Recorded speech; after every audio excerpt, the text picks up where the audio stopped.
predavatelja, gospoda Vikija Grošlja.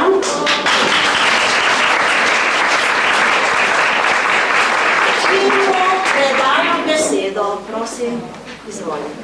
Hvala lepa. Še z moje strani lep pozdrav vsem skupaj. Če sem prav videl, letnico 1950, potem preko Slovensko društvo Brežice, praznuje 50-letnico, to drži. Iskrene čestitke, veliko lepega v gorah. Spet eno društvo, ki je malo starejše od mene, tega sem zelo vesel. Današnje predavanje, ki sem ga prinesel, je po tistih veliko odpravah na različne konce sveta, mirno lahko rečem, da je tisto, kar boste gledali, moja najljubša odprava. Prav gotovo ne najtežja, kajti najtežje bodo doselej ostale tiste himalajske, zanesljivo pa najljubša oziroma najlepša. Gre za to, da smo začetku leta 1997 sem bil član prve slovenske odprave na Antarktiko, to je celina, ki leži na dnu sveta. Naš cilj je bil splezati na najvišjo goro Antarktike, pa vendarle to ni bil ta cilj samo sebi namen, ampak je bil nekako v sklopu nekega načrta ali pa ideje, da bi se Slovenci povzpeli na vse najvišje vrhove posameznih celin. Dejstvo je, da je Antarktika seveda celina, celo večja od Evrope in Avstralije, torej kar peta po velikosti, čeprav nima stalnih prebivalcev, pa ima kopico visokih gora.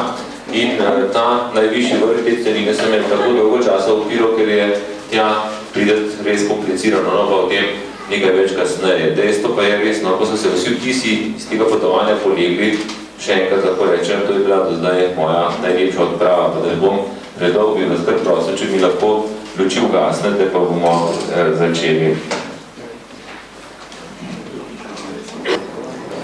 Tole, kar gledate, je že Antarktika.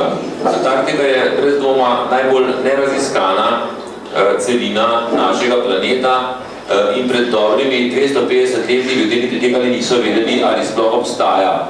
Da bi vedeli, kaj leži tam daleč na jugu, so takrat na pot poslali najbolj slovitega raziskovalca tistega časa, angleškega kapitana Jamesa Cooka, ki je s 3 ladjami odplul preko Indijskega oceana in se potem seveda ob Južni Ameriki oziroma preko Atlantskega oceana plul ob Južni Ameriki do njenega konca in zaplul še naprej proti jugu. Zašel je v mrzla ledena morja, srečeval se je z ogromnimi ledenimi gorami, imel nekaj takih leprižnih srečanj z njimi in v 3 antarktičnih poletjih mu je uspelo obpluti praktično vso Antarktiko, ne da bi jo enkrat samkrat zagledal. V svoj dnevnik je napisal take zelo črnoglede misli, češ verjetno ne bo nikomu uspelo priti dlje proti jugu, kot je to uspelo meni. Vendar se za njegove črnoglede napovedi lovci na kite in tjulne niso ga dosti menili in 40 let za njim so prvi ljudje stopili na antarktična tla. Tako je bilo jasno, da je to celina, na kateri življenje ni mogoče, kajti vsa je prekrita z debelo plastjo snega in ledu, ki je ponekod debel samo nekaj metrov, spet druge pa kar nekaj kilometrov, povprečju 2,5 kilometra. Ta ogromna celina pa seveda kljub temu, da se tam ni dalo živeti, izjemno privlačila vse pustolovce, raziskovalce, ki so na njenih obalah postavili zelo uporne baze in v njih skušali preživeti dlje časa, da bi celino malo bolje raziskali. Najprej seveda so se lotevali teh obalnih pokrajin, delovali so v glavnem v času antarktičnega poletja, to je v času, ko tule sveti sonce oziroma je dan. Vemo, da je Antarktika tako daleč na jugu, da tam samo enkrat na leto sonce vzide in enkrat na leto zaide. Pol leta je tam dan, pol leta je tam tema. Tako da, če kdaj delam na Antarktiki, ne se zmeni za dnevno delo, pa da po noč počevali, ker vam zanesljivo ne bo zneslo.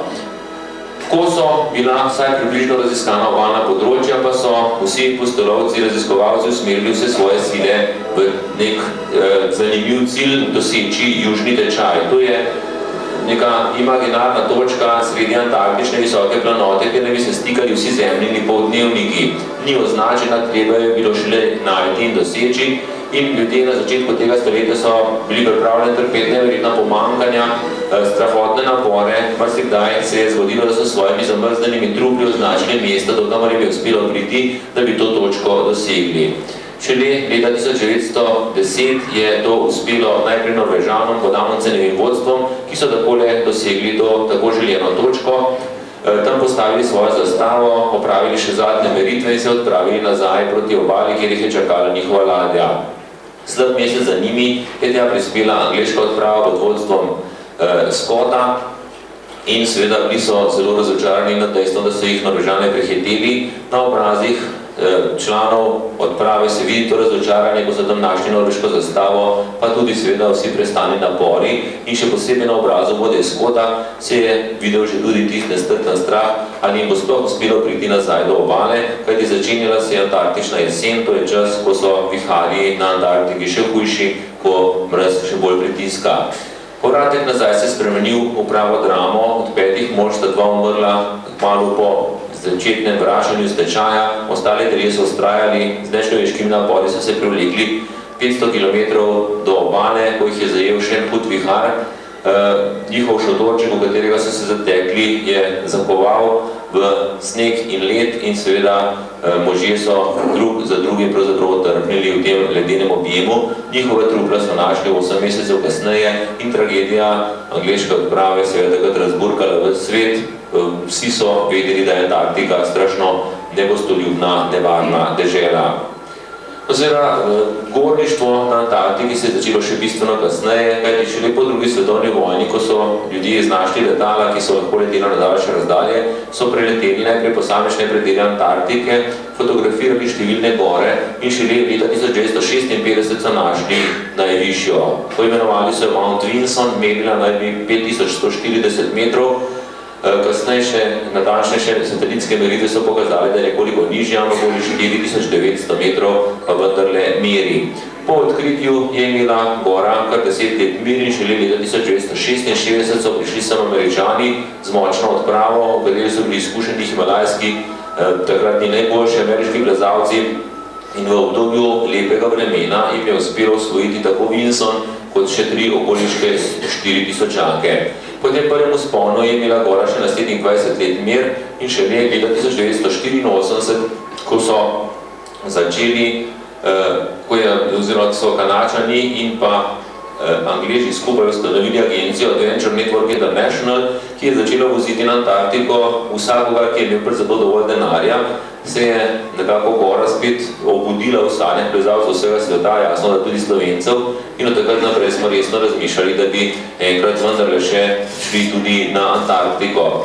Po dolgih letih priprav nam je potem leta 1997 to tudi uspelo. No, tule se vidi naša pot, ki smo jo opravili na tej skici.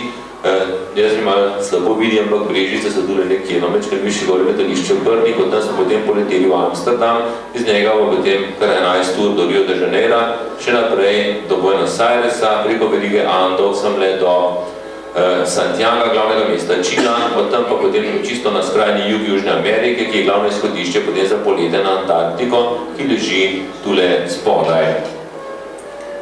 Antarktika je, že prej sem omenil, ogromna celina, 2-krat večja od Avstralije, za polovico večja od Evrope.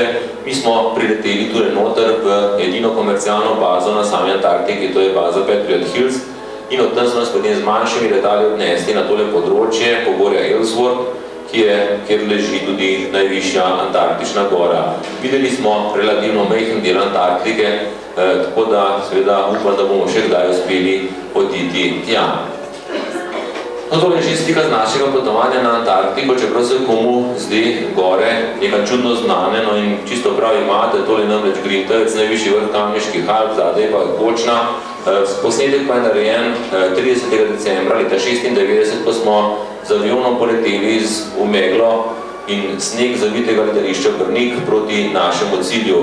Najprej smo nekaj do Amsterdama, kjer smo zamenjali letalo, potem ostali kar celih 11 ur v zraku, se v Riu samo založili z gorivom, v Buenos Airesu spustili nekaj potnikov z letala in potem na najbolj zanimivem delu leteli preko Andov. Ravno tam, kjer se je pravzaprav najlepše videla Aconcagua, najvišja gora Južne Amerike, skoraj 7000 metrov meri. Sam sem bil preteki že na njenem vrhu in zato sem jo toliko bolj zanimanje takole opazoval skozi okno letala. Ko smo pristali v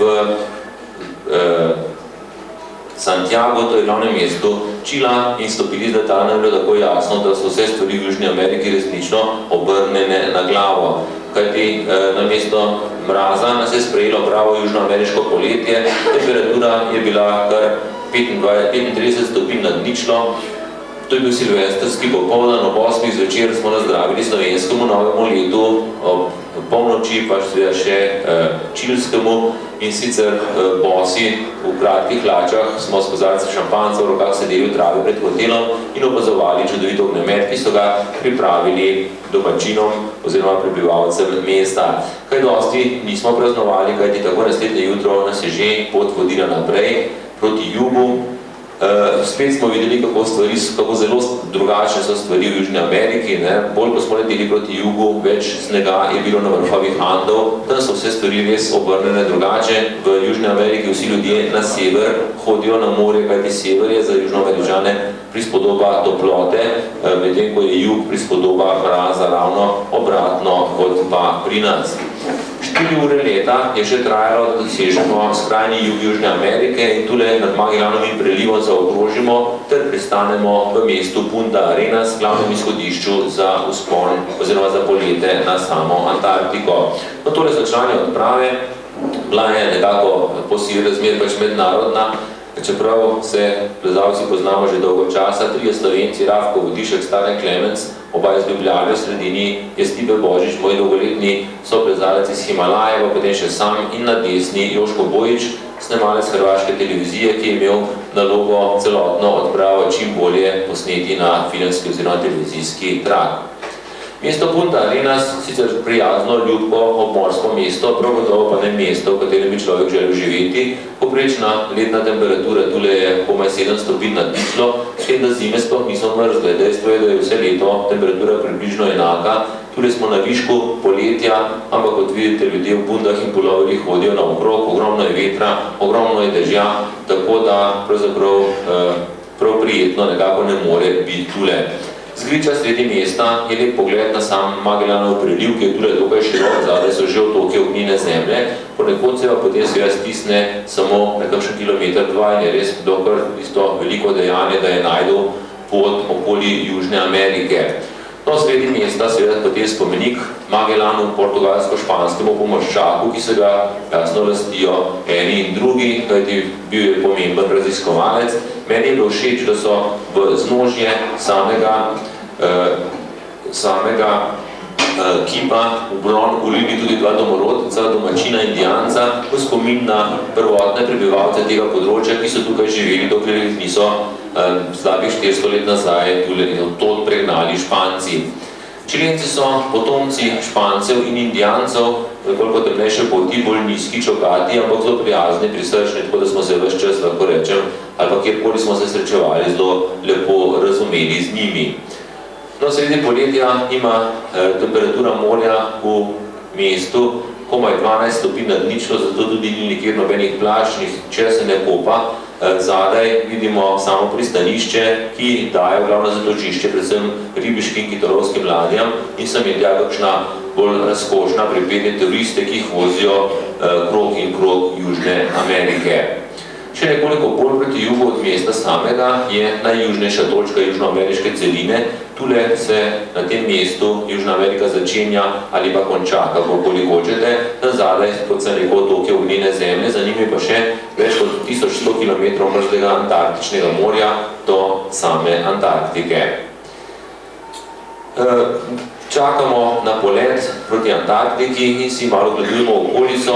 Tule je takem zelo idiličnem zalivu z ničkaj idiličnim imenom, tole je namreč zaliv stradanja. Vidimo, najdemo ostanke prvih priseljencev, ki so sem prišli pred približno 400 leti. To so še ostanke njihovih hiš. V eni od hudih zim so prav vsi tule pomrli od lakote.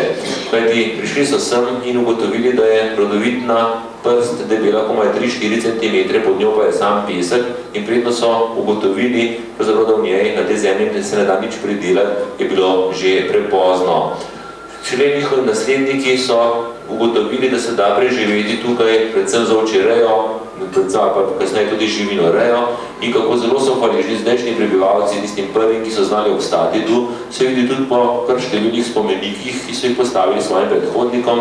Tole je spomenik neznanemu pastirju, v spominu ljudi, ki so seveda na zelo trd način s tropom ovc, s psom in konjem nekako uspeli obstati na tej trdi zemlji in omogočili posredno seveda življenje zdajšnjim prebivalcem.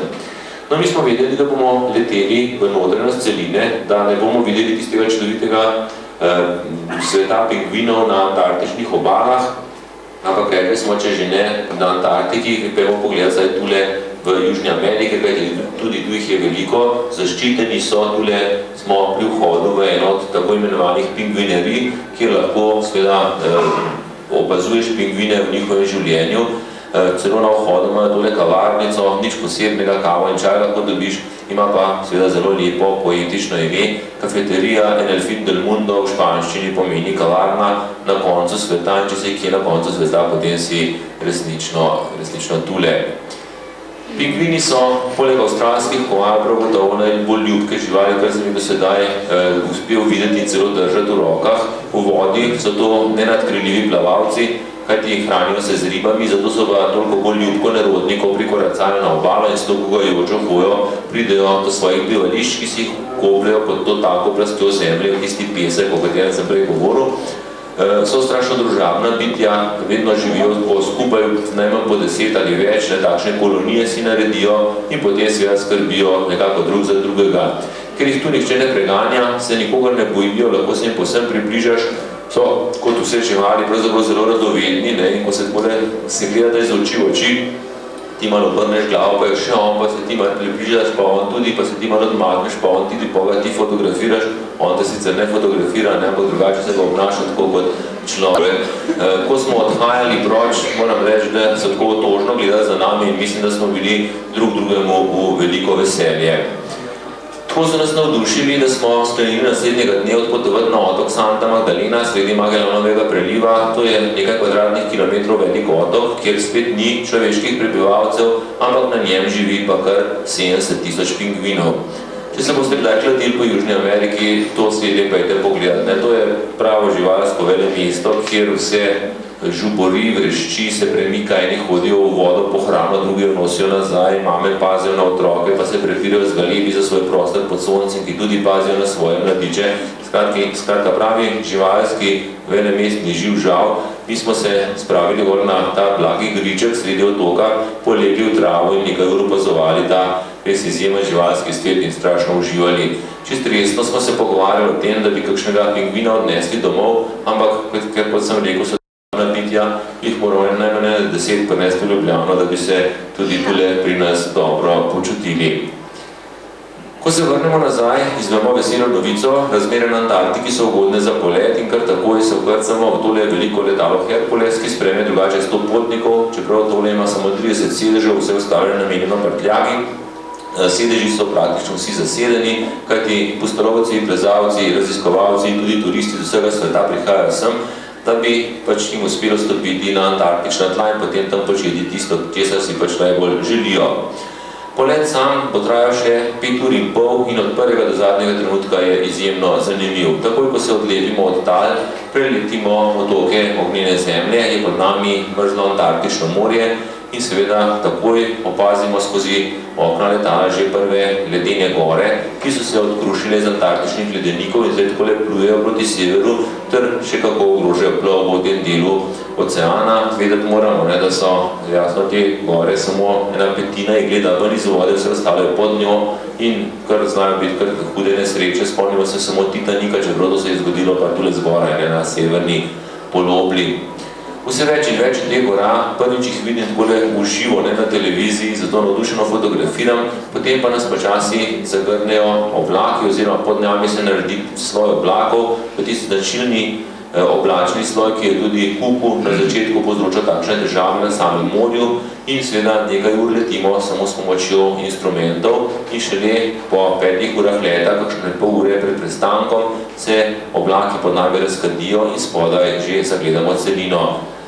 Postanemo seveda kar malo bolj vznemirjeni, kajti to so veličastni občutki, da je že jasno, da nam bo uspelo stopiti na antarktična tla. Ko se začenja letalo spuščati proti gorski verigi Patriot, se seveda usedemo nazaj na sedeže, dobro privežemo, kajti letalo bo pristalo na tam ni nobenega letališča, ampak kar na ledu, ki mora biti kolikor toliko raven, Ta Herkules rabi tam 500 do 700 metrov dolgo pristajalno in vzletno stezo, če so razmere normalne. Tule pa mora najti kar 2,5 km, kolikor toliko ravnega ledu, da se lahko na njem ustavi. V neskončnost se nam je zdelo, da poskakujemo po tistem neravnem ledu, ampak na koncu se vendarle ustavimo in takole stopimo ven. Stojimo, težko reči, na antarktičnih tleh, stopimo na antarktični led, navdušeni, da smo tu, kar objemamo se od veselja, nekaj pošteno pademo po tleh, kajti led je izredno trd in gladek. Potem, čez 20 minut tistega velikega navdušenja in fotografiranja, ugotovimo, da nas pošteno zebe v roke, pogledamo na termometre in seveda temperatura je kar 25 stopinj pod ničlo, čeprav smo sredi viška tega antarktičnega poletja. Pod krilom letala že vidimo bazo Patriot Hills, nekaj manjših letal, s katerimi nas bodo potem razvozili na različne konce Antarktike. Ekipa, ki tu deluje, šteje približno 20 ljudi, vsi so zelo izurjeni, letalo hipo izpraznijo, naložijo, seveda z novimi rečmi, ki bodo odpeljali ven iz Antarktike, celo za nas organizirajo prevoz do same baze, ampak mi si ne vzamemo užitka, da sami hodimo po tem ledu, opazujemo okolico, čisto smo očarani, še preden smo kjerkoli bili, nekako pogledi uhajajo proti goram, čim hitreje, seveda, oziroma že delamo nove načrte, ko bomo prihodnič prišli, kaj vse bomo pravzaprav splezali. Običaj je, da imajo na Antarktiki v vsaki bazi, ki tam deluje, pa naj bo to samo čez poletje ali bo čez vse leto, razobešene zastave vseh tistih dežel, ki imajo svoje baze na Antarktiki. Teh je, mislim, da trenutno 39, okrog 70 delujočih baz tam je, seveda slovenske zastave zaenkrat še ni med njimi. Moram še enkrat povedati, da smo bili prva uradna, pravzaprav slovenska odprava na Antarktiko sploh, ampak kdo ve, morda da v prihodnje bomo tudi Slovenci imeli kakšno bazo dol. Sama baza je strašno zanimiva, vsaj je dobesedno potopljena v ta sneg in led, ven gledajo samo ti polkrožni deli šotora, zato da imajo šotorov, da imajo v njih dovolj dnevne svetlobe, drugače pa mora biti zaradi orkanskih vetrov vse globoko zakopano v sneg in led. Tale glavni šotor je družabni prostor, jedilnica, kuhinja, vse obenem za obiskovalce.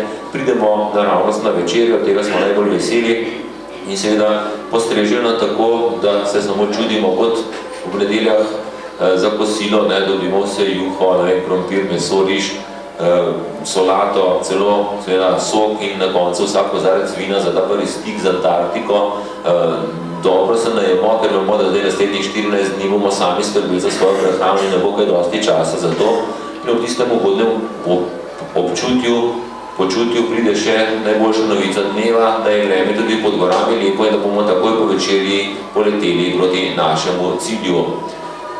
Vso svojo opremo zdaj naložimo v ti dve manjši letali, 16 nas je z različnih koncev sveta, ki imamo za cilj seveda sam Mount Vinson, ostali bodo nekateri poleteli na južni tečaj, drugi se bodo vrnili z letali na obale Antarktike opazovati pingvine, vsak pač po svojih željah.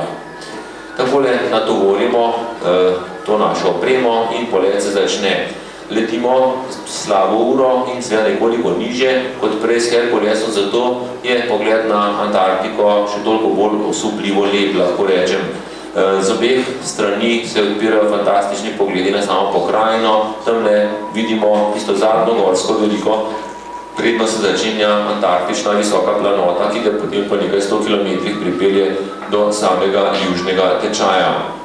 Piloti vedo, da smo nekako zaljubljenci v gore in zato nas vodijo nad področji, seveda, kjer je, lahko rečem, na 10 000 neosvojenih in neimenovanih vrhov. Približno 12 000 vrhov je na Antarktiki, od tega jih je morda nekaj 100 poimenovanih, pa nekaj 10 preplezanih. Za generacije alpinistov, ki bo prihajati sem, da je bo tu še seveda ogromno dela. Pogledi na nekatere vrhove so tako osupljivo lepi, da nam resnično zastane dih, rečemo, da se mora že zaradi teh pogledov pravzaprav splačalo priti sem. Kot bi čez Egipt leteli, takrat, ko tam pade 20 metrov snega, to se nikoli ne zgodi in seveda tudi te piramide niso delo človeških rok, ampak delo vetrov, mraza in viharjev. Seveda ne samo gore, tudi celotna področja, ledeniki, doline so, kamor še ni stopil človek in tule Antarktika je nekako, lahko rečem, mirno zadnja meja za ljudi na planetu Zemlja. Tule bodo še vsi lahko raziskovali, še vsi lahko bodo stopili nekam kot prvi na svetu.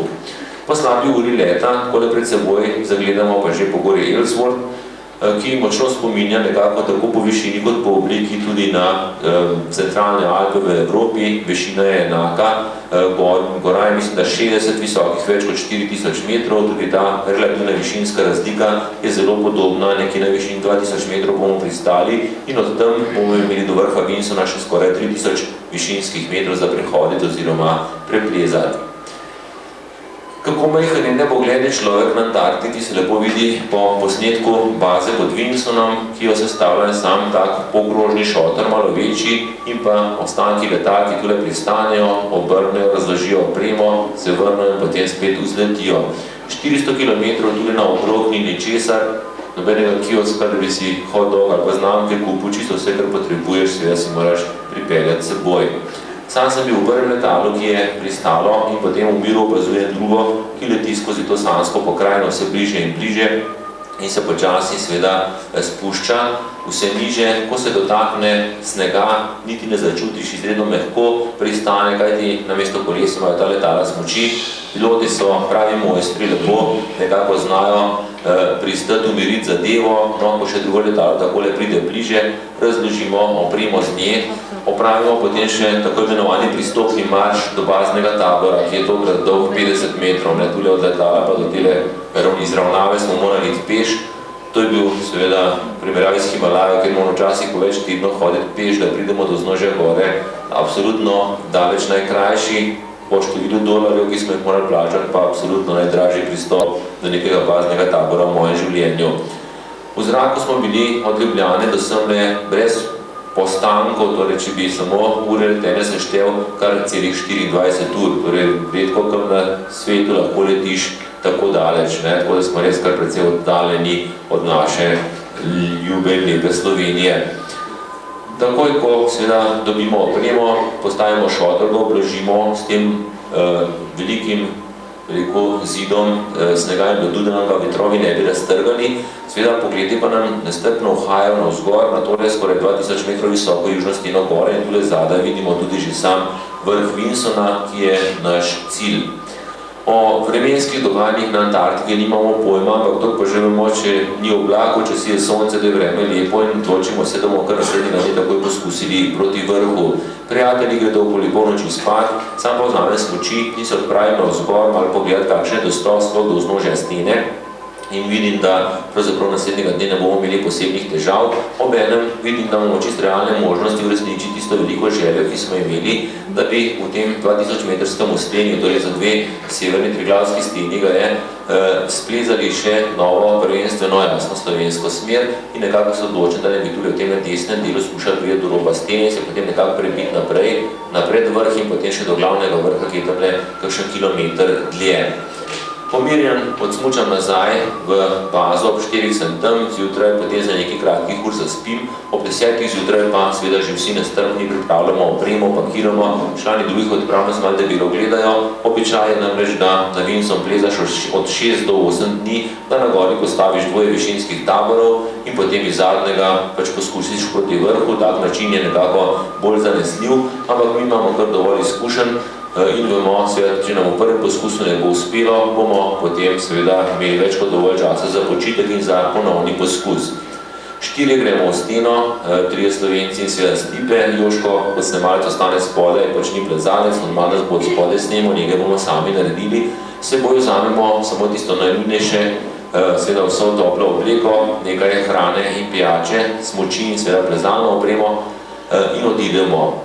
Prijatelji potem v vznožju stene odložijo smuči, sam pa se odločim, da jim skušam nesti do vrha, kajti želja imam, da bi se prav z vrha gore na smučeh spustil nazaj v dolino.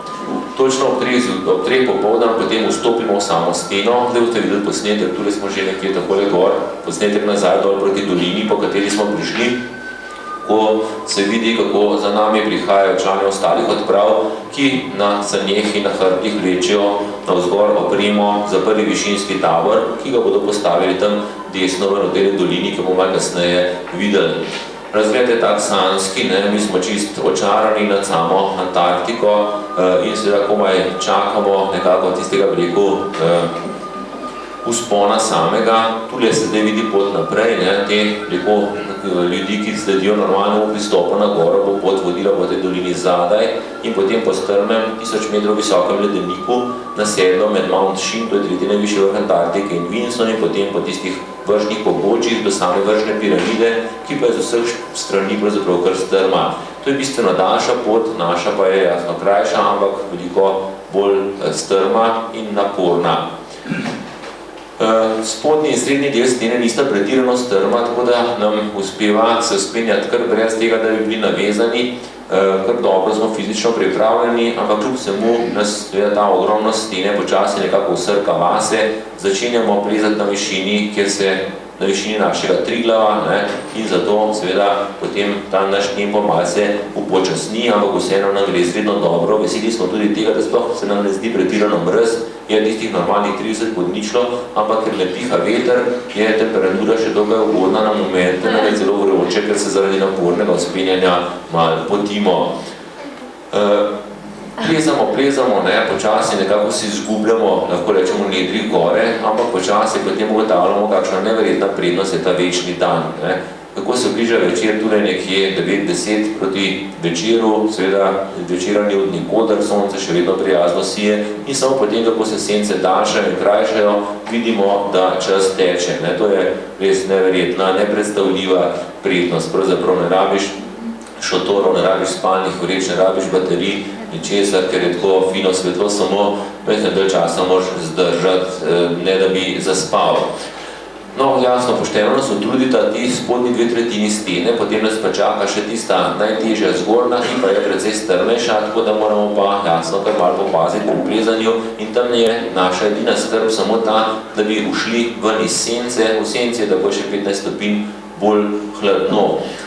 Zadnji del je tudi malo tako malo stvar za dobre živce, kajti trd napihan sneg je takole napihan v samo steno, bojimo se kložastega plazu in plezamo čisto naravnost navzgor in v upanju, da bo vse skupaj zdržalo, da ne bo z nami vred zgrmelo v tisto zdaj že kar grozljivo globino, ki pod nami vse bolj in bolj narašča in šele potem, ko se začenja zadeva nekako polagati, tam pa potem upamo iti v prečenje, počasi takole plezamo proti rogu.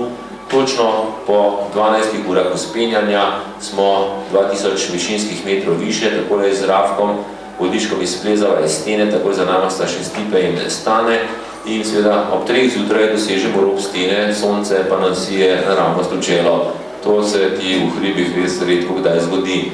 Kot nekakšna nagrada za ta lep vzpon se nam zdi pogled na, da je to antarktična visoko planota tam zadaj, na 400 km, oziroma še več, 600 km naprej, nekje je sam južni tečaj. Stipe in Stane sta takoj za nama, medtem videla tam na robu nas v skalah postaviva skalnega možica, znamenje človeških rok za tiste, ki bodo morda kdaj v prihodnosti ponavljali to našo smer, potem pa seveda nas zanima, kakšna je pot naprej. Vemo, da še zdaleč nismo blizu vrha, takole se nam pred vrh kaže kakšnih 5 km zračne razdalje pred nami, glavni vrh je še nekoliko zadaj in prijatelji nekaj trenutkov še ostanejo na samem robu stene, opazujejo to res izjemno pokrajino, kot da bi lebdeli nad njo, se zdi, mene pa vznemirjenje pred tem, kaj nas čaka naprej, vodi naprej in z naslednjega sedla nekako se šele nekako oddahnem, kajti vidim, da ta spust, ker smo se bali, da še na dolina med nami in glavnim vrhom, ugotovimo, da se treba spustiti samo kakšnih 100 višinskih metrov navzdol, potem pa bomo čez to visoko planoto dosegli mimo teh ledeniških razpoktov zadnjo vršno piramido in zadnje za tem grebenom se po strmih pobočjih uspeli do samega vrha. Seveda je tudi na Antarktiki, tako kot posod po gorah, najbolj peklensko mrzlo je pravzaprav zgodaj zjutraj, ko okrog 6 opletamo od zaspanosti in utrujenosti čez to visokogorsko planoto na višini 4400 metrov, je temperatura kakšnih 35 stopinj pod ničlo, tako mrzlo je, da ne dopusti do duše sega mraz, ampak še vseeno se nimamo kaj pa ti pritoževati, če bi tudi zapihal veter, bi bilo pa še kako drugače. Tista zadnja vršna piramida nam je resnično čisto odveč, smo namreč že vso noč na poti in tule smo nekje splezali iz stene, na temle robu se potem uspeli do tega sedla, se spustili navzdol med razpokami, našli pot do vršne piramide, zdaj pa tule plezamo še ti zadnje metre, končno se takole prebijemo do vršnega grebena in preko njega se nam že odpre pogled na smer prvopristopnikov, ki bodo seveda tudi ostali še odprej, bojo tule iz tega ledenika prelezali ven v to sedlo in se takole bližali tej vršni piramidi. Gremo naprej po tem grebenu in kakšnih par metrov pod najvišjo točko, takole obstanem, fotografiram nazaj Stipeta, ki še snema s kamero in ko pride do mene, potem nervotno objeta, čez ramena stopijo še tiste zadnje metre, takoj za nama sta še Stane in Rafko in 5. januarja 1997 ob 10. dopoldan imamo tule na najvišji točki Antarktike resnično kaj slaviti. Osvojen je še zadnji od najvišjih vrhov kontinentov, tako za Slovenijo kot za Hrvaško, tako za Stipeta kot zame osebno in lahko rečem, da je bil ta dan pravzaprav prav gotovo eden vrhuncev moje gorniške kariere. Na vrhu je še vedno fantastično vreme, tako da celo brez rokavic opravimo tistih nekaj nujnih stvari, fotografiranje in podobno in seveda potem začnemo razmišljati o samem sestopu iz gore. Vidimo, da stvar seveda bo zdaj kar napeta, namreč odločili smo se, da ne bomo se stopili po isti poti, ampak da bomo skušali opraviti prečenje gore, tako da bomo šli naprej po smeri prvopristopnikov. Pot naj bi nas vodila zdaj tule, oziroma prijatelji bojo šli na ta naslednji predvrh, se po njem te skalne grebene spustili na to položnejše pobočje, ki jih vodi proti sedlu. Sam za njimi ne morem, ker imam smuči. Odločim se, da bom smučal na to stran, kjer je ravno tako sicer strmo, pa ves čas je sneg in potem bom skušal okoli te vršne glave prejiti na to našo vršno smer.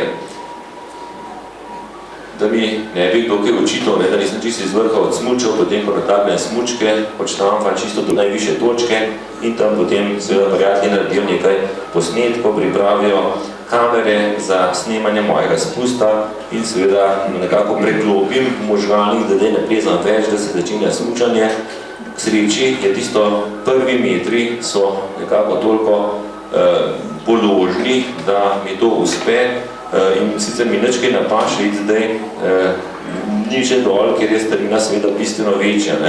Skozi tam nekaj mencam, pa preizkušam opremo, pa prešujem prijatelje, če so že vse posneli, pa s kameram, pa še kakšno sliko ne naredijo, pa tako naprej, kajti rob, ki me čaka tam spodaj, se resnično strmo prevesi, več kot 50 stopinjska naklonina me čaka tam le spodaj in res ni, pa še neč poštamfani, pa zaradi reagiran, tako da nihče ne vedel, kako se bo stvar končala, ampak potem, ko me pa še kar malo naženejo, daj pa nehaj, daj pa že odsmučen, potem pa les se zberem, fajn diham in nekako odločno poženem čez rob, tisti hip zginem prijateljem izpred oči in seveda od takrat naprej skrbim samo zase. Čisto več dela imam sanje smučanja, da bi lahko kaj fotografiral, samo tam pri kakšnih skalah, kjer se z eno roko držim za skalo, z drugo pa potegnem aparat ven, naredim še kakšen posnetek nazaj na prijatelje, ki takole se stopajo in na temle mestu potem izginejo tja na ono stran. Ta zgornji del je bil res, moram reči, kar zahteven, ampak nekako srečno se mi je uspelo prebiti do same vršne, oziroma čez to vršno glavo. Na tistih položnejših pobočjih je potem čakalo 10 km čudovitega smučanja v samo sedlo, potem pa še 1000 morda najzahtevnejših višinskih metrov čez tisti ledenik. Tudi tam je nekako šlo, ker je bilo lepa nižje in več kisika v zraku in po približno 2 urah in pol spusta, takole pod smučmi zagledam bazni tabor in zdaj mi je že jasno, da se bo vse skupaj srečno končalo. Ob 4 popoldan potem prismučam v samo bazo, tule spodaj, tako rekoč povsem dehidriran sem. Če bi bil sod, bi vsi obroči, se mi zdi pada z mene. K sreči je Joško tam spodaj in seveda ves dan že pričakuje, da kuhajo ogromno tekočine, čajev, sokov, da nekako počasi pridem k sebi. In šele, ko se napijem, nekako pridem malo k sebi, zlezem v šotor in tisti hip me zmanjka, kljub temu, da je kar toplo, da sonce ves čas prijazno sije, spim 15 ur kot ubit.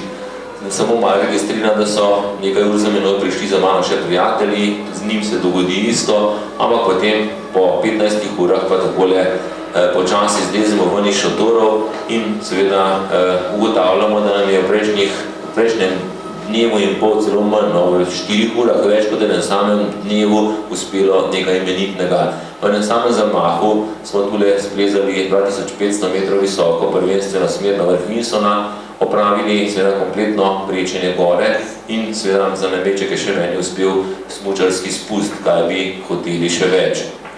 Eno od letal seveda nas je čakalo tule z objema pilotoma, gorivo je tako dragoceno, da je bolje, da piloti čakajo, kot pa da letalo prazno leti. Oba pilota seveda tule si morata sama kuhati, pride nam načestitati, reče, da zdaj pa kar čim hitreje gremo nazaj, tam v bazi Patriot je prima hrana, da ne bomo sami kuhali in jasno, mi se samo režimo, smo rekli, veste kaj, mi bomo čisto zadnji šli od tle, ker krogi do krogi ogromno zanimivih vrhov, ki bi jih mi radi še splezali. Tako sta vam malo začudena, no sta rekla, vi že veste, kaj delate, ne bomo pa kakšne druge počakala. No in resnično, krog in krog baze je kopica imenitnih vrhov, ne tako zahtevnih kot Winson in vsi po vrsti so seveda še neosvojeni in neimenovani. Če splezaš kot prvi na tak vrh, imaš potem tudi vso pravico mu dati ime. Stipendon sva si izbrala takrat, ko za začetek sva rekla, da je na tale lepi dvoglavi vrh tik nad bazo, visok je približno 2800 metrov in seveda se bo vzameva smuči, ker si obedava kar lepo smučarijo tamle iz najvišje točke.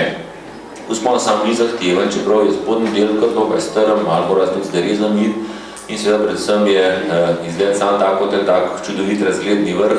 Na eni strani se odpira fantastičen pogled na to steno, ki nam je v prejšnjih dneh uspelo splezati. Tule gor smo se prebili čez tile skalce čez in potem naprej proti vrhu.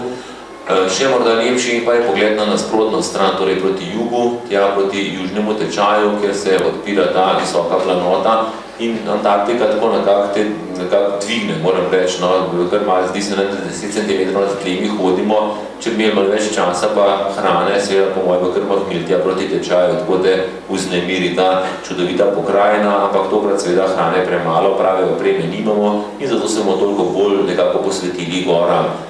Zgornji del samega pobočja je nekoliko manj strm in pa približno 4 ure vzpenjanja, vstopiva na široko razgledno ploščad na vrhu, odkoder se odpre krasen pogled naprej na ledenik Nimitz in seveda na kopice drugih novih zanimivih vrhov.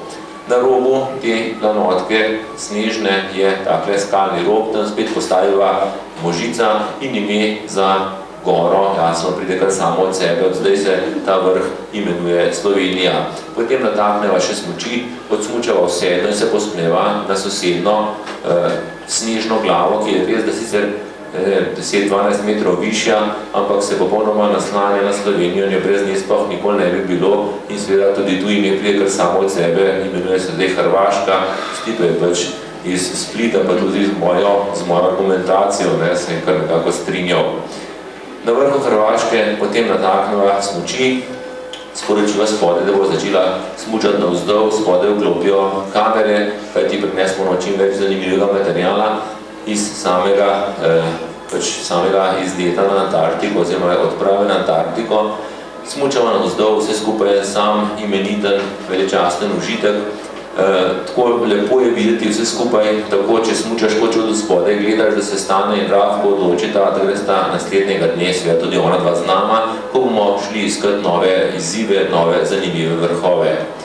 Po kratkem počitku čez noč se odločimo, oziroma čez noč nekaj ur spimo, se pravi noči tule ni, se odločimo, da se bomo uspeli na tale tudi lepi 2650 metrov visoki, še tudi neimenovani, nepreplezani vrh, ter se potem skušali po drugi strani spustiti v naslednjo dolino ledenika Brainscombe, na kateri ljudje tudi še niso bili. Do 3/4 ponovimo vzpon na samo Slovenijo, odsmučamo potem tja tistole sedlo in tule potem grebenu hodimo na ta naslednji vrh, kot nekakšna nebeška lestev se nam zdi, kako nas vodi proti najvišji točki, ni zahteven, je pa zato še toliko lepši in če veš, da si pravzaprav prvi človek, od kar svet stoji, ki hodi tod, so to še posebej vzneseni, veličastni občutki. Po približno 4 urah nam se pride že na ta vrh. Seveda spet tisto klasično fotografiranje, se odločimo, kakšno ime mu bomo dali, potem pa pride tisto najlepše. Čaka nas več kot 1000 metrov spusta višinskih, seveda, proti ledeniku Brenskomb in razmere za smučanje so fantastične. Tukaj sonce nima nobene moči na sam sneg, tako kot je padel pred 14 dnevi, še vedno tak lahek puhast, ko zaviješ vse frči okrog tebe, kot rekel marca pa aprila na Komni. Ampak ko tam nekako dopovedujemo drug drugima, da to ni Komna, da je to Antarktika, počasih čist malo manjka, da se nam ne zblede od sreče in navdušenja. Zelo redko, kdaj se zgodi, da je toliko časa tako čudovito vreme tudi potraja. Ko prismučamo dol do samega začetka ledenika, tam smuči preklopimo v ta tekaški korak in se odpravimo čezen široke nekaj kilometrov. Na drugi strani smo opazili nekaj zanimivih vrhov, na katerih tudi še ni stal človek, no pa sam ledenik na njem tudi ne. In to so res taki zanimivi občutki. Kamorkoli stopiš, si prvi, odkar svet stoji, pa ne samo to, pokrajina je izredno lepa. In to so preko pustolovske sanje. Tisti, ki ga hribi, narava, ki ga še ne dotakni predeli zanimajo, to je izpolnitev sanje. Še posebej zato, ker si popolnoma svoboden, kjerkoli hočeš se ustaviš, malo počiješ, pa spet potuješ naprej, nisi obremenjen s tem, da te lovi noč, kakorkoli. Tule smo, ura je, mislim, da 11 zvečer, ko takole sonček prijazno sije, ker ni vetra, je tudi dokaj toplo, tako da lahko hodimo nakrog brez te vetrne opreme, samo v tistih toplih oblačilih spodnjih, ki jih imamo, in seveda razmere so res boljše ne bi mogli biti. Udira se do gležnja, tako da seveda v snegu lahko narediš varno stopinjo. Idealno je to potem za smučanje navzdol. Lezamo zdaj na naslednji vrh, ki je seveda en lepši od drugega. Tega nekako zaključuje ta orjaška čipkasta opast.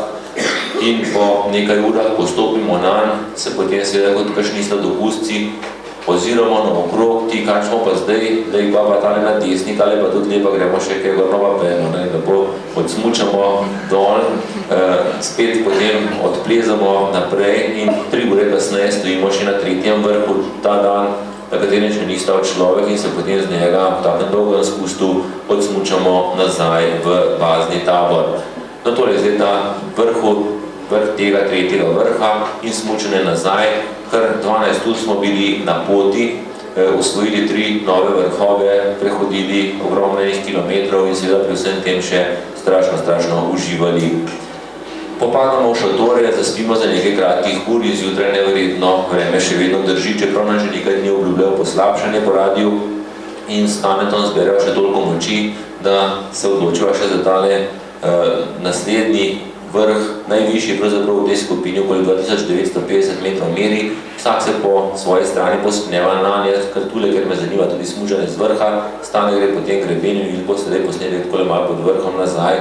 Na tale predvrh gora je za nameček še, lahko rečem, zelo fotogenično. Takole stane prihaja čez ta rob, zadaj pa že vidiva tisto megleno morje, ki prihaja in seveda to poslabšanje vremena nas bo resnično malo zajelo, ampak bova, da imamo do vrha čisto malo in da se bo dokaj hitro spustila, tako da čisto brez skrbi, pa ampak dokaj previdno odplezala tiste zadnje metre, na koncu je gremen še kar tak, malo zoprn, mehak sneg in čisto točno posredi moršir, da ne zdrzneš ne levo, ne desno.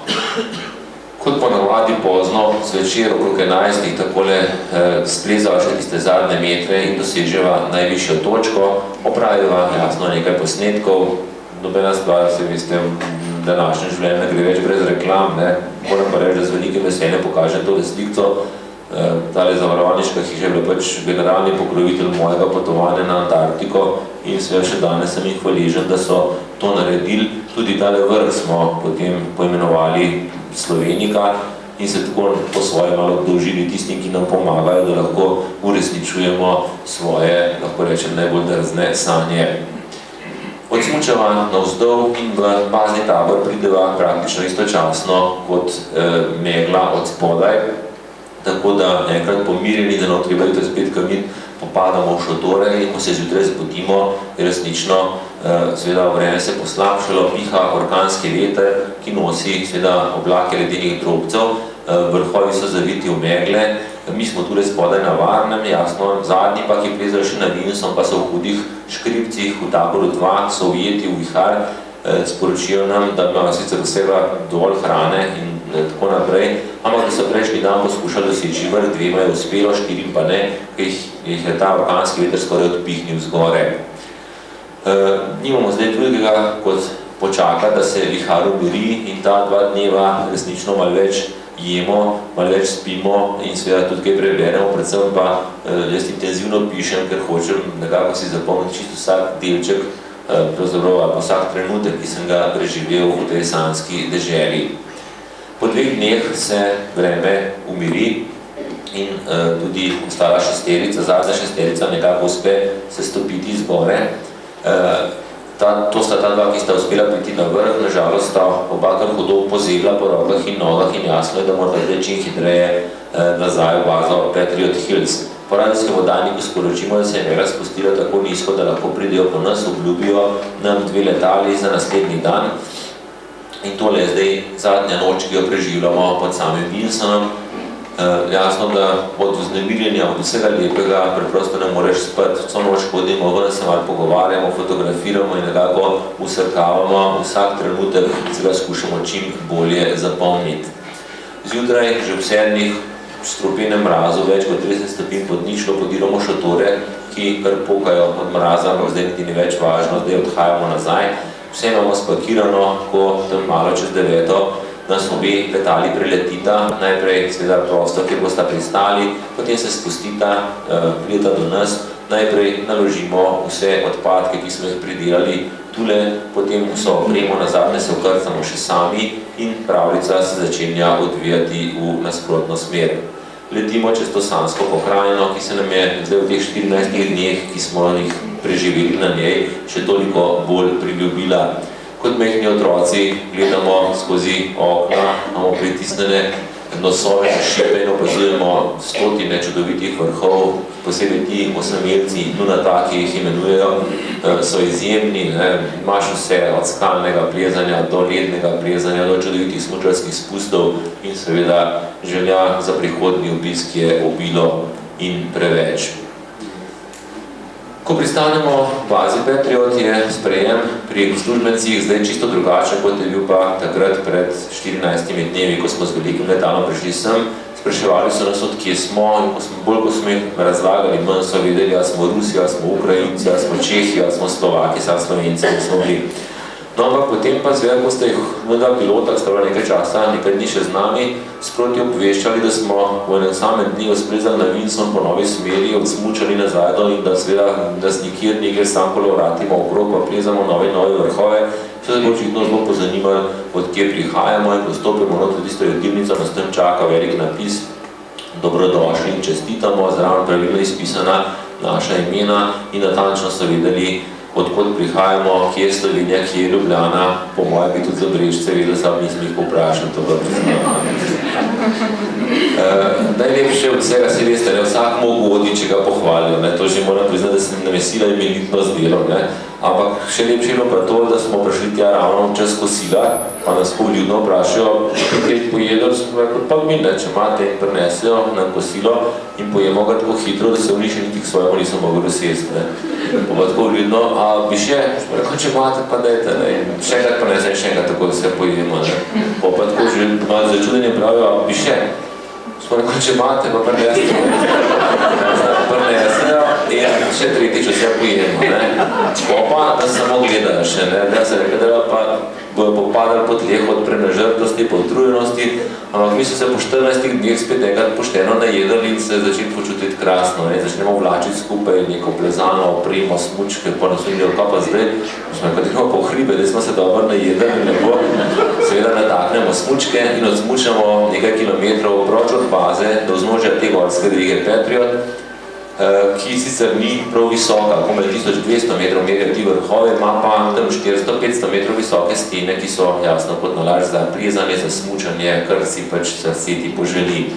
In naslednje 3 dni, ko smo nekako neprostovoljni ujetniki Antarktike, opravimo v teh stenah kopico čudovitih vzponov, snegu, skalah in seveda tisto, kar je najlepše iz vseh vrhov, se na smučeh spuščamo nazaj v dolino.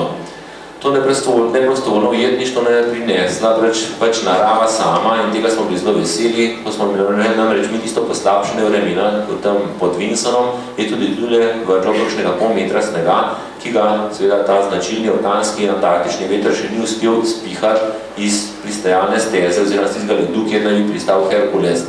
Tako Herkules ne more po nas in mi smo zdaj seveda, mi bi že šli, ampak moramo biti tule in jasno na stroške te agencije lepo 3-krat na dan krasno jemo, drugač pa samo divjamo okrog po teh vrhovih in seveda strašno uživamo.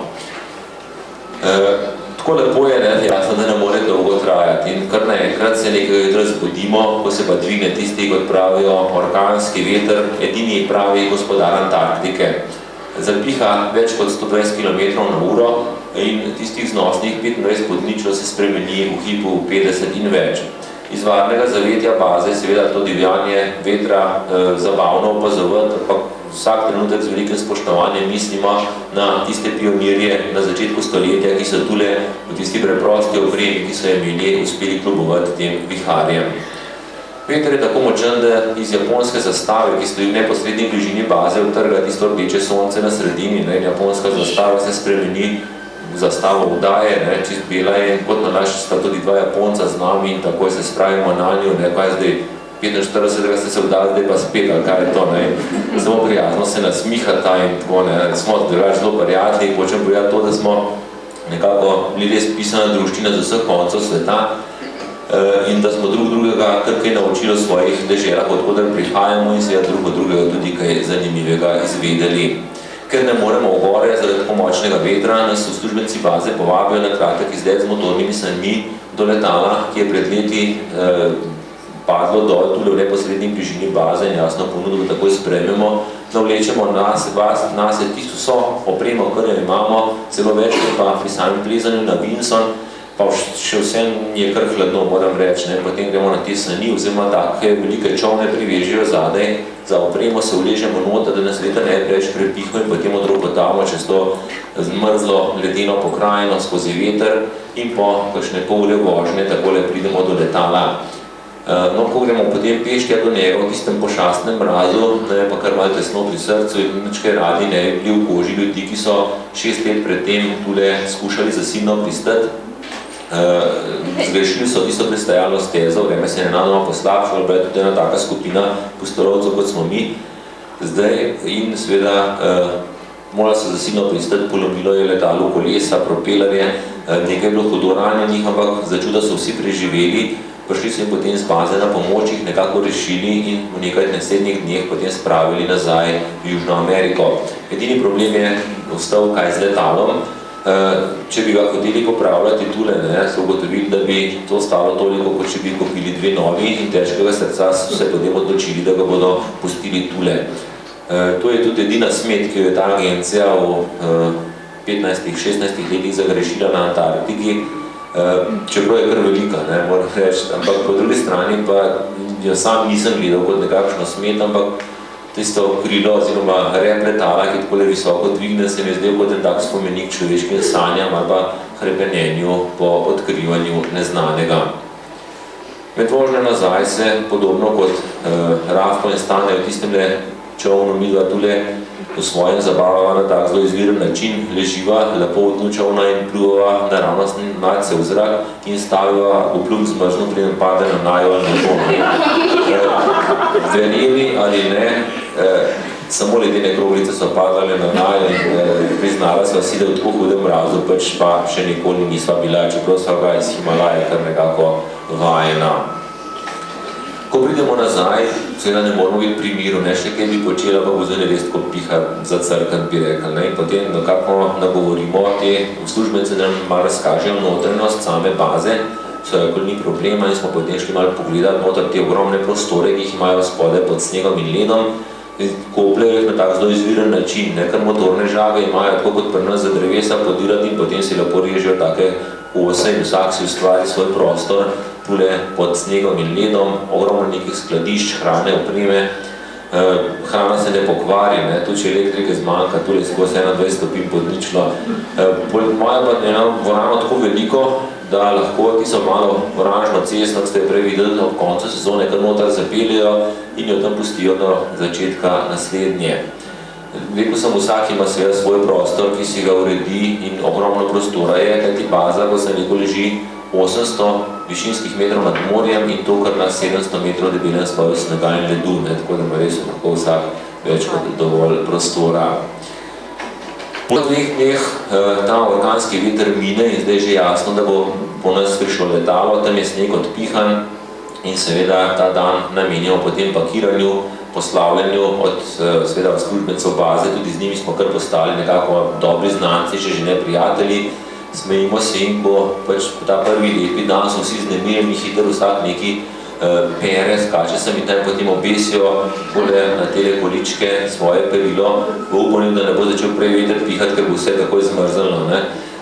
Slika nič posebnega, ampak mene pa svoje zelo všeč. Vedno beremo v kakšnih knjigah o tistih strašnih pustolovcih in alpinistih, ki ne vem, ki vse plezajo, pa se neustrašno bojujejo proti vsem viharjem, ampak vsi, tudi tisti si morajo kdaj kakšno spodnje perilo opreti, pa ga posušiti, da lahko normalno funkcionirajo naprej. Tale pogled se mi zdi potem tako nekako, tudi tam so čisto normalni ljudje, lahko rečem, živijo. Popoldan se potem nekako poslovimo od njih in seveda ob 2 zjutraj je prišlo po nas letalo. Zvečer jasno ne gre nihče spat, sedimo, se pogovarjamo, vsake toliko gremo ven pogledati, če letalo prihaja in res malo pred drugo, da opazimo takole nizko nad obzorjem, kako se nam počasi bliža. Moram priznati, da ga gledamo s takimi mešanimi občutki. Jasno je, da bi po eni strani radi čim hitreje domov med svoje najdražje, da jim povemo, kje smo bili, kaj smo doživeli, po drugi strani pa jo že pogrešamo, še preden smo jo sploh zapustili to čudovito Antarktiko. Ko se letalo dotakne tal, potem res kot taka nerodna raca v risankah poskakuje 2,5 km po tem ledu, da se končno vendarle ustavi, se obrne tja proti nam, opazujemo, kako se vrata odpro in ven seveda stopijo novi obiskovalci, ravno tako brezglavo euforični, kot smo bili mi pred 17 dnevi. Posebej sem si zapomnil snemalca ameriške mreže CBS, ki je vam prišel s kamero tako za $120,000, tako nekako šel nazaj, da bi posnel ljudi, ki prihajajo ven in jasno na ledu, ga je ruknilo po tleh, šel je takem velikem logoška kamera na eno stran, on pa na drugo. Kamera se je totalno razsula, njega so morali pobrati drugi, padli reveč tako nesrečno, da se je močno udaril na hrbet in je 2 uri kasneje z nami odpotoval nazaj v Južno Ameriko. To pripovedujem samo vam v opozorilo, ko je tle ven stopali, res paste, kaj je zgodilo. 2 uri kasneje se potem seveda naložimo v letalo, ki se počasi odlepi od Antarktike, dolgo časa še gledamo celino pod nami, potem pa, ko priletimo nad te oblake, se počasi spustimo vsako svoj sedež in šele takrat se nekako zavedi tiste strašne utrujenosti. 17 dni smo bili tako rekoč nenehno v pogonu, ni bilo časa ne za spanje, niti dosti kaj za hrano in zdi se mi, da samo še usedel se bom, zaprl oči in že me ne bo več. Res se usedem, zaprem oči, ampak spancani od nikoder, kar naenkrat se mi pred zaprtimi očmi začenjajo prikazovati tiste čudovite podobe, ki so se nam resnično vsem neverjetno vtisnili v spomin. Tako sama baza pod Vinsonom, kot potem seveda baza Patriot Hills v tistem orkanskem vetru, pa potem to nesrečno, srečno letalo, kakorkoli mu že rečemo, ta smet ali pa spomenik, kakorkoli zadevo pač obrneš. In seveda potem ne na koncu in ne na zadnje, fantastični vzponi na vrhove, na katerih ni bil še nihče pred nami in na koncu seveda še veliko lepše smučanje z teh vrhov. Antarktika je celina, ki te nekako prevzame, ki te zasvoji, ki te ima potem, ko se nekaj tam, mislim, da za celo življenje in zato je tudi tale zadnji posnetek tega mojega predavanja kar nekakšen spomin na prihodnost. Točno proti južnemu tečaju gledamo, tule nekaj 100 km naprej je ta najbolj južna točka Zemlje in morda nekoč, morda niti ne tako zelo daleč, kar verjamem, da se bom še vrnil semkaj. Predno končam naj povem, da mi je 10 mesecev po prihodu domov uspelo izdati knjigo o tem našem potovanju. Nekaj primerkov sem pa nisel tamle s seboj skriveso, če koga zanima, seveda nisem malo pogledal, v njih je 120 barvnih fotografij, pa še veliko več je povedanega, kot mi je pa meni sajmo zdaj uspelo. Če kdo želi, seveda lahko tudi kupi, stane pa pol ceneje, jo lahko dobite tudi kot po knjigarnah, na knjigarnah je $5000, tudi pa 2,5. Zraven je pa še nekaj razglednic, na katerih je na hrbtni strani odtisnen žig te antarktične baze Patriot Hills in pa seveda tudi žig Mount Wilsona, najvišjega vrha Antarktike, ki ga sicer ne dobiš na vrhu, kot je običaj pri nas, ampak ki ga dajo v bazi, če si bil na vrhu.